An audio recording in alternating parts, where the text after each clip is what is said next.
Hey, everyone. If you're listening and you're working hard toward becoming an IAS officer, this is for you.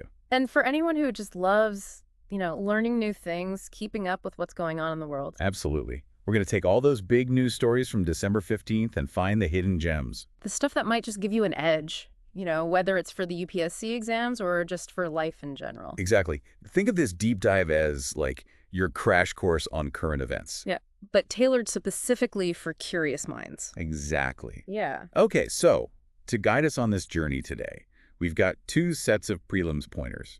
We're looking at both December 15th, 2024, of course, but also going back to March 31st, 2024. That earlier edition, it gives us some really cool context.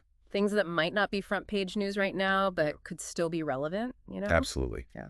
Okay, ready to dive in? Let's do it. All right. So imagine for a second a community where the houses look like they're straight out of a sci-fi movie. I love this. Yeah. We're going to the Jaladam Valley, home to the Konda Reddi tribe. Known for their really unique circular houses. They really are distinctive. Mud walls, thatch roof. They kind of remind me of those bungas you see in Gujarat in the Kach region. Oh, interesting. Makes you wonder, right? Are there some historical connections there?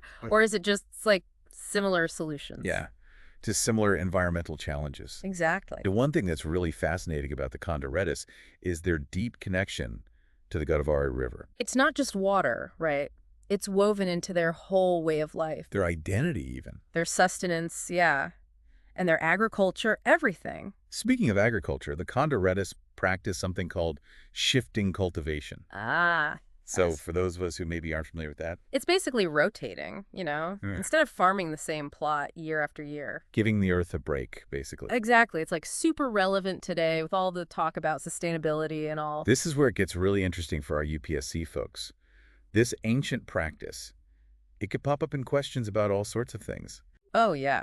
Geography, environment, even art and culture. because it shows those connections, right, Yeah. between things that seem totally separate. The UPSC loves that kind of thing. Oh, absolutely. Okay, Ready for some high-tech excitement? bring it on. Let's talk ISRO.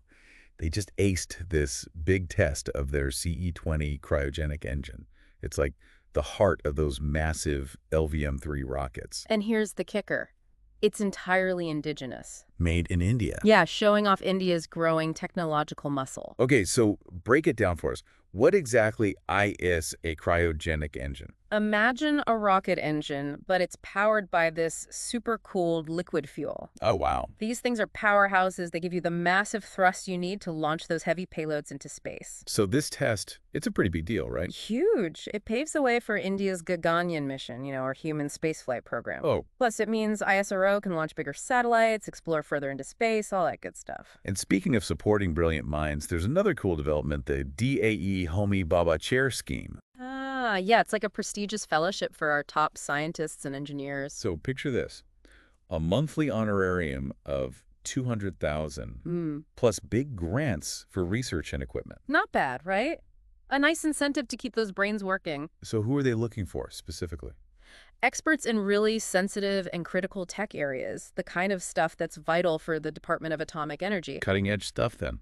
The kind of research that could shape India's future, nuclear energy, strategic tech, all of that. Okay, so from ancient farming to the frontiers of space. We've covered some ground. But hold on tight. We're about to zoom in on two massive infrastructure projects that could really change India's landscape. And probably show up on your exam. Exactly. Yeah. So let's start with the Kaleshwaram Lift Irrigation Project, or KLIP for short. Big ambitions on this one. This project, it's in Telangana, and it's all about pumping water uphill. Wow. Like defying gravity to irrigate millions of acres of land. That's incredible. And bring drinking water to major cities. So how big are we talking here? World's largest multi-stage lift irrigation project. 7 links, 28 packages, over 1,800 kilometers of canals. That's mind-boggling. It's a marvel of engineering, no doubt. But with any project this big, there are always concerns. And I understand there's actually an investigation happening right now. Yeah, the National Dam Safety Authority is looking into some safety aspects of the dam. So UPSC folks, think about it. Dam safety, water management, that balance between development and the environment. Classic UPSC territory. Okay, let's shift gears. We're going to Punjab now, to talk about the Malwa Canal Project. This one's all about boosting agriculture in southern Punjab. They really need the water there. So tell us about this canal. It's a big one, 150 kilometers long, carrying a massive amount of water, 2,000 cusecs to be precise. Wow, 2,000 cusecs. But there's a catch, right? Reports say they might have to cut down over 1.3 lakh trees to build it. That's a lot of trees. It raises those tough questions, about the environment, deforestation, and whether the benefits outweigh the costs. This sounds like another potential UPSC question. Oh, absolutely. How do you weigh increased food production against potential harm to the environment? It's a tricky one. No easy answers, that's for sure. So from ancient tribes and their farming techniques to cutting-edge space tech and these huge infrastructure projects, We've covered a lot. and we're just getting started. This whole idea of balancing progress and protecting what we have, it kind of leads us to our next story. Oh, yeah. It's about history, heritage, and some legal battles, Sounds intriguing. all centered around the Durgadi Fort. Okay, Durgadi Fort.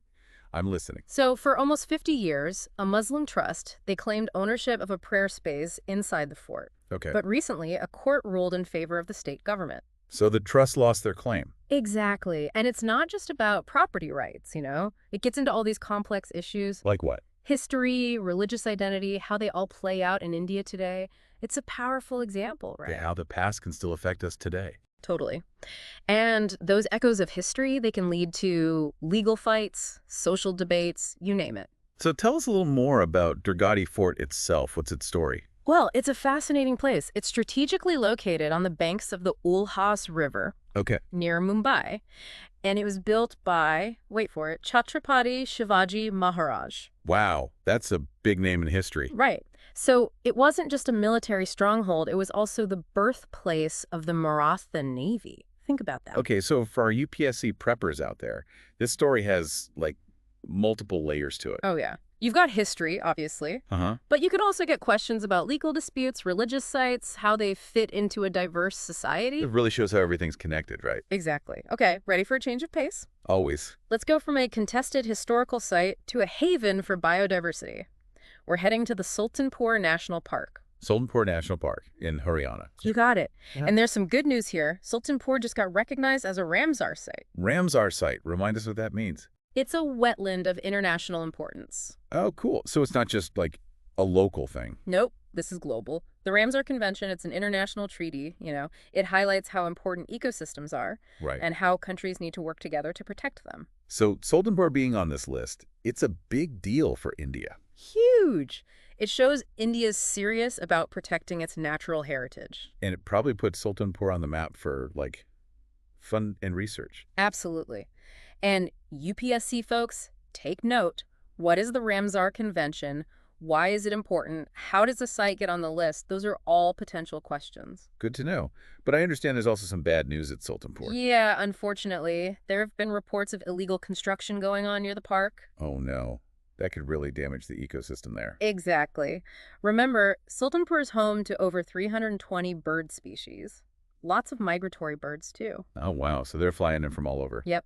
It's part of the Central Asian Flyway, a super important route for birds coming from as far away as Siberia and Europe. So we're not just talking about a local park here. Nope, this is global. It's about protecting a crucial link in this whole network of habitats. This is where the UPSC could get really interesting. Oh, definitely. Asking you to connect environmental issues with international treaties, migration patterns, how human activities affect biodiversity. It's all connected. Okay, from the depths of history to the heights of international cooperation, we've covered some amazing stuff. We have. Now let's switch gears again and focus on the world of academics. Sounds good. We're talking about the Tata Institute of Social Sciences, or TIES for short. TISS, a pioneer in social work education. And after a long wait, they finally appointed a new vice chancellor. Yeah, the academic community's been buzzing about this. So for those who maybe aren't familiar with TIES, tell us a bit about it. Okay, so picture this. An institution founded way back in 1936. Wow, 1936. That's right. It's Asia's oldest in this field, and now it's a deemed university with a long history of shaping social changemakers. That's impressive. And what's really unique about Taurus is their focus on fieldwork.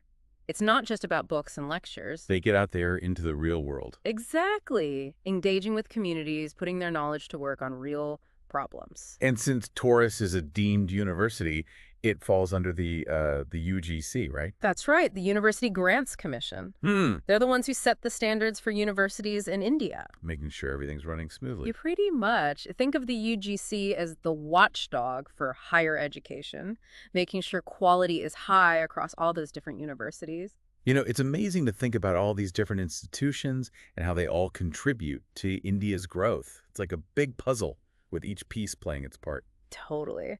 And speaking of institutions, remember that C-20 cryogenic engine we talked about? Oh, yeah. The one that's going to power India's space ambitions. Exactly. Well, it's not just about raw power, It's got some seriously cool design features, too.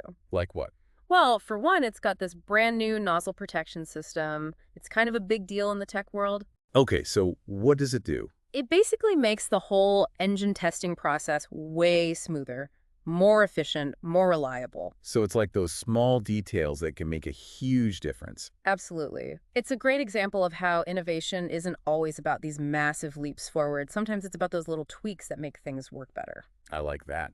So from space tech, let's bring it back down to Earth for a bit. Sounds good. There's this initiative I wanted to mention, especially for our UPSC folks who are keeping track of all the government schemes. Yeah, those are always important for the exam. It's called the SAMARTH Udyog Bharat 4.0 initiative. And it's all about, like, propelling Indian industries into the future. Industry 4.0, all that jazz. Smart factories, automation, data exchange, the whole 9 yards. Okay, so who's behind this? The Ministry of Heavy Industry and Public Enterprises. Their goal is to make Indian manufacturers more competitive. And how are they doing that? Well, they've set up these hubs called SAMARTH centers all across the country. They provide training, consulting, support, all sorts of stuff. And who are they targeting? Industries, of course. But with a special focus on those MSMEs, the micro, small, and medium enterprises. Right, the backbone of the Indian economy. Exactly. So it's like this nationwide effort to empower Indian businesses, give them the tools they need to compete on a global level. This is a classic UPSC topic. Oh, absolutely. Government schemes, industrial development, economic growth, technological advancement, it's all tied in. Definitely a good one to study. Okay, ready for something completely different. Bring it on. Have you ever heard of Dulcibella camanchaca? Dulcibella camanchaca. That sounds like something out of a fantasy novel. Right. It's actually a newly discovered species, a tiny little crustacean. Okay, a crustacean. Where did they find it? In one of the most extreme environments on Earth, the Atacama Trench. Wow, the Atacama Trench. That's like the deepest part of the Pacific Ocean. Over 7,900 meters below the surface. Pitch black, crushing pressure, freezing temperatures. It's wild. So this little creature lives down there. Yeah. And get this. The team that discovered it was led by women scientists. That's awesome. It just goes to show you, exploration and discovery, they don't have any boundaries. And it's a team effort, people from all walks of life contributing to our knowledge. I love that. So tell me more about this Dulcibella camanchaca. What's it like? Well, unlike a lot of deep-sea creatures that just scavenge for whatever they can find, this little guy's a predator. A predator. Wow. Yep, it's got these special appendages that it uses to hunt other organisms in that dark, unforgiving world. That's incredible. It's amazing how life can adapt to even the harshest environments. It really is. And this discovery, it wouldn't have been possible without these amazing scientists. Reminds us just how much we still don't know about our planet. There are still so many mysteries out there waiting to be uncovered. And that's what makes it all so exciting. The quest for knowledge never ends. Well, there you have it, folks. Woo! From ancient traditions to cutting-edge technology, from contested historical sites to the depths of the ocean, we've journeyed through a whole world of knowledge today. And all with a UPSC aspirant in mind, of course. Exactly. Remember, the UPSC exam isn't just about memorizing facts. It's about connecting the dots, seeing the bigger picture. It's about understanding how all these seemingly random events are actually woven together. So keep those brains buzzing, stay curious, and never stop exploring. And if you found this deep dive helpful, hit that subscribe button, give us a like, and share it with your friends who are also preparing for the UPSC. Let's all support each other on this journey of learning and growth. Until next time, keep those brains buzzing, and best of luck with your preparations. See you next time.